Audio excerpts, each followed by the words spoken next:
Hello साथीहरू, नमस्ते। हजुरहरूलाई बिरयानी मनपर्छ अनि बनाउन गाह्रो लाग्छ भने यो सजिलो रेसिपी हजुरहरूको लागि है।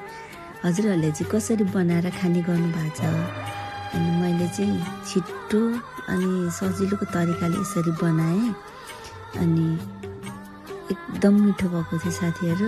अनि हजुरहरू पनि यसरी बनाएर ट्राई गर्न सक्नुहुन्छ है।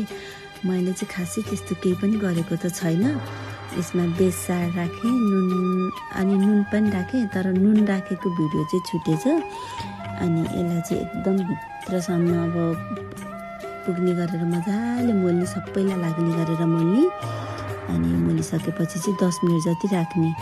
अनि 10 मिनट राखिसकेपछि चाहिँ यता तेल तताइरहेको थिएँ साथीहरू। त्यो तेलमा चाहिँ होइन, मैले त्यो मासु जति सबैलाई राखेर रातो हुने गरेर फ्राई गर्ने। अनि रातो भइसकेपछि चाहिँ सबैलाई निकाल्ने। यत्तिको रातो चाहिँ हुनुपर्छ है साथीहरू।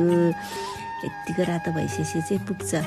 अनि त्यही तेलमा चाहिँ हल्का अलिकति कम गरेर मसिनो टुक्रामा काटेको प्याजहरूलाई रातो हुने गरेर फ्राई गर्ने।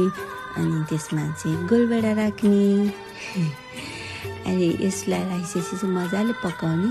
अनि हामीले अब आफूलाई मसलाहरू सबै राखेर एकदम मजाले पाक्ने गरी पकाउने। पहिला मसलाहरूलाई मजाले पकाउने। अनि मसलाहरू मजाले पाकिसकेपछि चाहिँ राम्रो कलर आउँछ। अनि मैले यसमा खोर्सानी चाहिँ राखेको छैन, मलाई मन नपर्ने भएर पिरो खाँदिनँ धेरै। अनि मजाले पकाउने साथीहरू, चाहिँ मजाले पाक्नुपर्ने हुन्छ।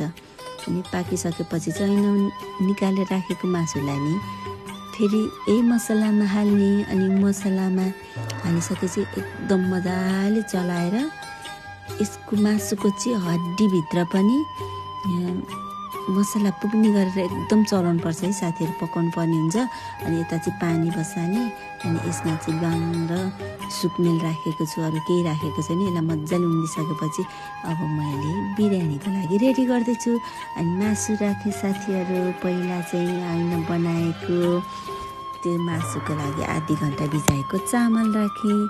अनि त्यो चामल सबै राखिसकेपछि चाहिँ फेरि बाँकी रहेको हल्का प्याज र मासुको ग्रेभी थियो, त्यसलाई पनि माथिबाट राखिदिएँ। अनि साथीहरू, यसमा चाहिँ धनियाँ ड्राई फ्रुट्स चाहिँ मैले राखेको छैन, किनकि ड्राई फ्रुट्स मलाई त्यति यसमा खासै मन नपर्ने भएर हो। अनि धनियाँ चाहिँ मसँग नभएर है साथीहरू। अनि यो ऐन हामीले उमालेर राखेको पानीलाई चाहिँ जति चामल छ त्यति पानी राखेर हालेँ। अनि त्यसपछि बिरयानी यस्तो भयो। एकदम मिठो भएको थियो है साथीहरू। अनि हजुरहरू पनि यसरी नै बनाएर खान सक्नुहुन्छ। खाएँ ल साथीहरू, भिडियो हेरिदिनु भएकोमा थ्याङ्क यू।